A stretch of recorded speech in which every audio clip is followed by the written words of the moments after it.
This is the most disgusting thing I've ever seen.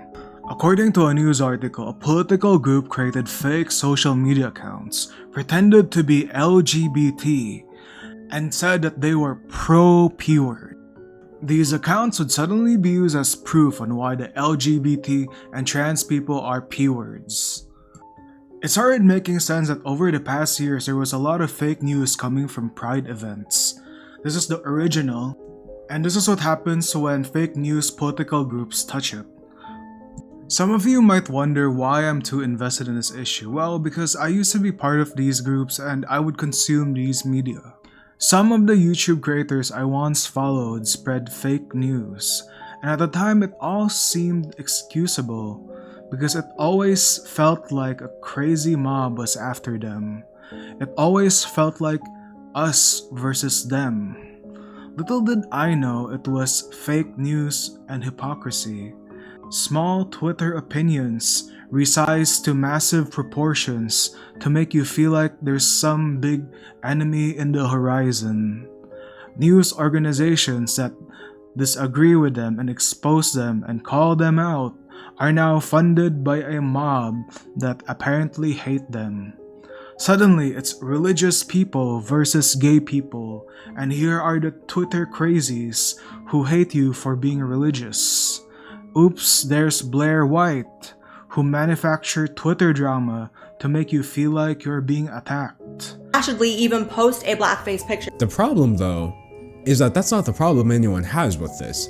The problem was the caption. Blair Black, intersectional trans feminist, depressed, mentally ill, hashtag Black Lives Matter, non-binary dragon king. So, yeah.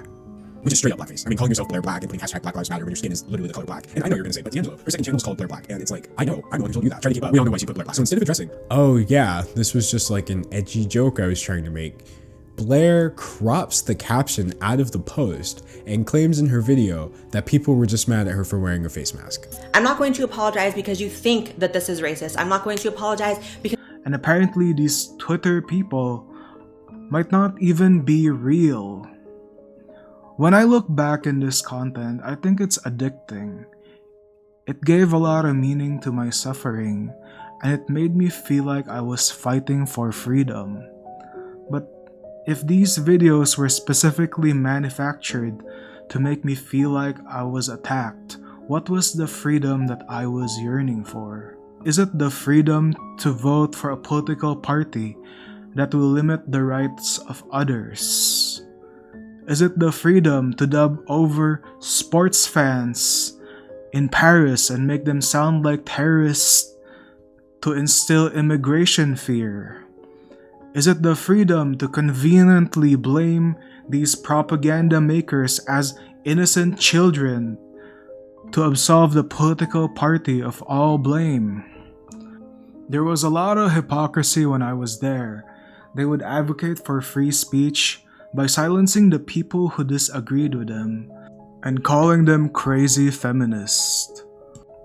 Maybe it was because most of their opinions were indefensible, so the only way for them to win an argument is to convince you their political enemies were insane, or is to argue the right to say their terrible argument.